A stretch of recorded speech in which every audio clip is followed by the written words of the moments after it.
Hello বন্ধুরা, আজকের ভিডিওটি শেষ পর্যন্ত দেখবেন কারণ আর মাত্র 4 দিন বাকি। তারপর বাংলার বাড়ি প্রকল্পের টাকা অনেক উপভোক্তাদের ব্যাংক অ্যাকাউন্টে ঢুকতে চলেছে। আপনার নাম লিস্টে আছে কিনা, কবে টাকা পাবেন, সব পরিষ্কার বলবো এই ভিডিওতে। তাই ভিডিওটিকে শেষ পর্যন্ত মনোযোগ সহকারে দেখবেন এবং চ্যানেলে নতুন হলে চ্যানেলটিকে সাবস্ক্রাইব করে দেবেন। বন্ধুরা, রাজ্য সরকারের তরফ থেকে জানানো হয়েছে যে বাংলার বাড়ি প্রকল্পের পরবর্তী কিস্তির টাকা খুব শীঘ্রই রিলিজ করা হবে। ইতিমধ্যে বহু জেলায় টাকা পাঠানোর কাজ শুরু হয়েছে। ধাপে ধাপে সব জেলায় টাকা যাবে। যাদের ডকুমেন্টস ঠিক আছে তাদের চিন্তার কোনো কারণ নেই। সবচেয়ে বড় খবর, আর মাত্র 4 দিন পর থেকে অনেকের ব্যাংক অ্যাকাউন্টে টাকা ঢুকতে শুরু করবে। কত টাকা পাবেন? এই প্রকল্পে মোট 60,000 টাকা দেওয়া হয়। এটা সাধারণত কিস্তিতে কিস্তিতে দেওয়া হয়। যারা আগে কিছু টাকা পেয়েছেন, যারা একেবারেই পাননি, সবাই এই ধাপে নজরে আছেন। শুধু একটাই কথা মনে রাখবেন, ব্যাংক অ্যাকাউন্ট ডিবিটির সঙ্গে লিংক থাকতে হবে, আধার ব্যাংক মিল থাকতে হবে। কবে টাকা ঢুকবে? অনেকেই প্রশ্ন করেছেন আজ ঢুকবে নাকি কাল ঢুকবে। সোজা কথা বলছি বন্ধুরা, আর মাত্র 4 দিনের মধ্যেই ধাপে ধাপে টাকা ঢুকতে শুরু করবে। একদিনে সবাই টাকা পাবেন না, কিন্তু সবাই পাবেন। তাই প্রতিদিন ব্যাংক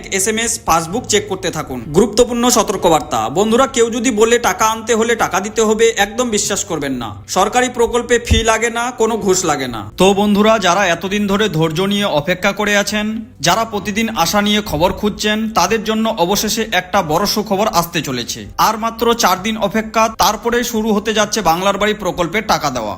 এই টাকা অনেক পরিবারের জন্য নতুন আশার আলো, নতুন করে ঘর তৈরির স্বপ্ন আর একটু ভালোভাবে বাঁচার সুযোগ এনে দেবে। ভিডিওটি যদি আপনার কাজে লাগে বা ভালো লাগে তাহলে অবশ্যই লাইক করুন, আমাদের চ্যানেলটি সাবস্ক্রাইব করুন যাতে কোনো আপডেট মিস না হয়। ভিডিওটা শেয়ার করুন আপনার বন্ধু, আত্মীয় ও প্রতিবেশীদের সঙ্গে, যাতে সবাই এই গুরুত্বপূর্ণ খবরটা জানতে পারে।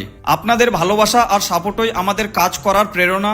ধন্যবাদ বন্ধুরা, আবার দেখা হবে খুব শীঘ্রই নতুন আরেকটি আপডেট ও গুরুত্বপূর্ণ তথ্য নিয়ে। ভালো থাকবেন, সুস্থ থাকবেন, আবারও দেখা হবে পরের একটা ভিডিওতে।